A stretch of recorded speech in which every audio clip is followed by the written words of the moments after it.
Eu sei que eu não fui o primeiro a chegar. Alguém havia construído o fosso, a ponte levadiça e a grande porta na entrada. Aquela cujos quadrados de ferro eram grandes o suficiente para uma criança passar, mas impediam a entrada dos adultos.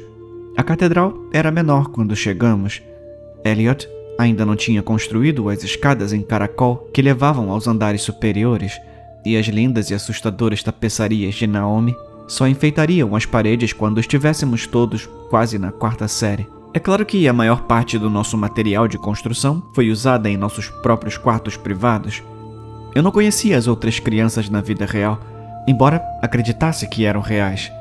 Elliot disse que morava em uma casa grande em Nova Jersey, que seu pai trabalhava em Wall Street e comprava para ele um novo conjunto de Legos toda sexta-feira, quando o mercado estava em alta. Naomi morava no Canadá e jogava hóquei em um time masculino. Mary morava na Flórida, mas odiava a praia. Mary afirmou que o primeiro construtor da catedral foi o próprio Sr. Merchant, embora ele tenha hesitado, dizendo que era simplesmente o zelador do local. Na verdade, nunca ouvimos colocar um único tijolo. Em vez disso, ele varreu incansavelmente a poeira dos nossos vários projetos e ajudou a entregar os vários materiais de construção que precisávamos para construir novos quartos. Nada veio de graça. O Sr. Merchant estava faminto por histórias. Não que tivéssemos muita coisa interessante a dizer, especialmente no início. Ele só queria ouvir sobre nossos dias, as pequenas vitórias e tristezas. Você poderia contar a ele sobre tirar um carrapato da barriga do seu cachorro e seu rostinho cinza se iluminaria. E então ele tossiria e expiraria algo profundo e pálido de seus pulmões, um pequeno redemoinho de partículas que se uniriam em um balde cheio de tijolos e um pouco de argamassa. No início, observei com ciúme Elliot e Naomi contarem histórias que lhes renderam grandes quantidades de ladrilhos de mármore e alguns pedaços de ouro. Os pais de Elliot estavam passando por um divórcio desagradável, e as histórias de suas brigas e insultos magníficos trouxeram ao Sr. Merchant um sorriso de orelha a orelha. Quanto a Mary, sua irmã adolescente morreu de overdose. Suas histórias eram tristes e repetitivas, algo que eu realmente não queria ouvir, mas o Sr. Merchant ouvia e ouvia, presenteando-a com caixas repletas de papéis de parede e tapetes persas favoritos. Observei com ciúme enquanto Mary se retirava para o seu quarto, carregando as caixas atrás dela daquele jeito estranhamente leve que faziam na catedral. Mais do que tudo, eu queria acompanhá-la, ver como seu quarto foi construído e decorado. Dei um passo para segui-la, mas o Sr. Merchant colocou a mão em meu ombro. Você conhece as regras, ele disse, ainda tossindo pedaços de poeira. Não é permitido visitar os quartos de outras crianças. Havia muitas regras na catedral, algumas não escritas. O mais importante de tudo era nunca falar do lugar quando voltasse para casa, acordado. Esse era surpreendentemente fácil de manter. De qualquer forma, eu não gostava muito de conversar com a minha mãe. Às vezes, quando eu acordava, suando, gritando que estava perdido nos corredores intermináveis, minha mãe perguntava se eu tinha tido um pesadelo, e eu respondia que sim, e ela encolhia os ombros e voltava para o seu quarto. Para ser sincero, a catedral era a melhor coisa que eu tinha naquela época. A vida acordada era chata, às vezes cruel. A escola era uma maratona interminável de observação do relógio, tentando desacelerar minha mente o suficiente para prestar atenção nas palavras que saíam da boca do professor. Em casa era pior, passando pelos 3 canais que apareciam na TV, enquanto minha mãe trazia para casa um desfile de namorados cada vez piores, caras com tatuagens horríveis e incapacidade de lembrar o meu nome. As histórias dos pretendentes da minha mãe eram as que o Sr. Merchant mais queria ouvir. Ele lambeu as cinzas dos lábios enquanto eu contava os ruídos repulsivos que ouvi através da parede do meu quarto. Minha mãe chorando na manhã seguinte, gritando insultos para um homem depois de encontrar uma aliança de casamento no bolso de sua calça jeans. Melhor, disse Merchant. Muito melhor do que suas histórias habituais. Enquanto ele falava, mais cinzas voavam de seus lábios, formando um balde brilhante de vidro colorido. Eu teria gritado de alegria se isso tivesse sido permitido. Eu nunca tinha ganhado nada de vidro colorido antes. Era o mais raro dos tesouros da catedral, usado para construir os grandes vitrais que forneciam a sua única luz. Cada um de nós estava construindo um em seu próprio quarto. Qual é o seu? Perguntei a Mary um dia. A imagem no seu vitral. Ela encolheu os ombros. Não sei, e não devemos falar sobre isso de qualquer maneira. Eu tinha acabado de passar a manhã construindo a parte inferior da minha própria janela. Havia uma quantidade generosa de vermelho envolvida, mas o que a imagem exata estava destinada a ser era um mistério. Senti a mão do Sr. Merchant em meu ombro. Seu toque era frio, e suas unhas eram longas e grossas, mas bem aparadas. Ele levou uma até os lábios preto-acinzentados. Lábios soltos afundam navios, ele disse. Então, ele contorceu sua boca um pouco, movendo os lábios de modo que eles se distorcessem em torno dos dentes, revelando suas raízes muito longas. Normalmente, eu era inteligente o suficiente para não falar sobre a catedral, mas às vezes eu a desenhava. Tarde da noite, eu desenhava as torres imponentes que pareciam arranhar o céu. Às vezes, também, eu desenhava o Sr. Merchant.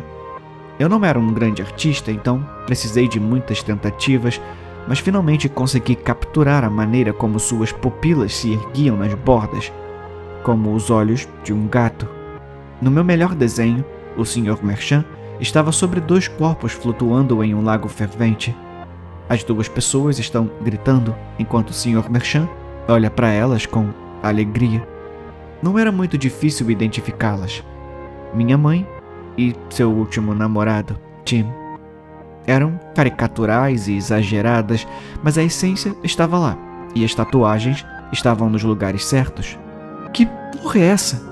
Minha mãe gritou no dia em que encontrou os desenhos que eu havia guardado debaixo do colchão. Nada, eu disse. Eu não estava preocupado com o que ela faria. Não, realmente. Mas eu sabia que o Sr. Merchant não iria gostar nem um pouco disso. A minha mãe me pegou pelas orelhas e gritou na minha cara. Para com essa merda. Desculpa, eu disse. E a propósito, nós vamos nos casar, ela acrescentou. Na semana que vem, tá? Tá, tudo bem, eu disse. Minhas lágrimas quentes ainda escorrendo pelo meu rosto sobre os desenhos amassados, fazendo a tinta escorrer. Quando cheguei à catedral naquela noite, descobri que meu corpo havia crescido. Quando tentei passar pela ponte levadiça, mal consegui passar. No meio do caminho, fiquei preso. O ferro enferrujado rasgando minha pele, arrancando sangue. Contar segredos engorda, disse o Sr. Merchant de repente. De onde ele apareceu? Ele sorriu com seus dentes grandes demais e todos pareciam mais afiados do que antes. Eu não queria contar, eu disse. Mas você fez isso. Você fez, não fez? Então, o que devo fazer com você agora? Ele estendeu a mão para onde o metal enferrujado havia sangrado meu ombro. Então, ele gentilmente arrastou os dedos pela sala e os levou até o nariz, cheirando levemente. Investi muito em você ao longo dos anos, ele disse. Ainda me lembro da primeira vez que você chamou sua mãe de um palavrão. Eu te dei um pedaço de vidro por isso. Você se lembra, não é? Balancei a cabeça fracamente. Eu estava tendo dificuldade para respirar. Meu corpo parecia grande demais, como se eu fosse ficar preso para sempre. Eu quero que você termine seu quarto, ele sussurrou, se inclinando. Mas não podemos ter mais deslizes. Temos que ter mais cuidado. Promete? Eu prometo, eu disse. Jura? Balancei a cabeça novamente, ainda me perguntando se ele estenderia a mão e quebraria o meu pescoço com seus dedos longos. Então, ele estendeu a mão e me puxou para dentro da catedral. Vamos, ele disse. Eu não quero que você perca essa noite. Estamos comemorando.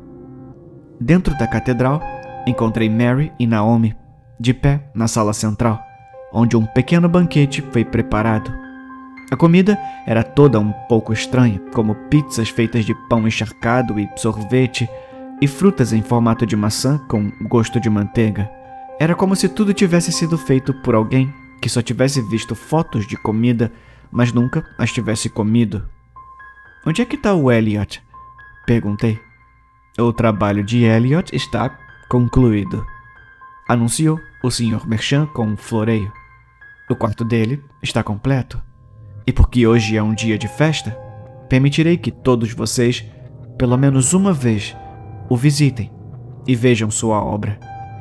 Mary e eu nos entreolhamos nervosamente. Nunca tínhamos visto o Sr. Merchant tão alegre antes.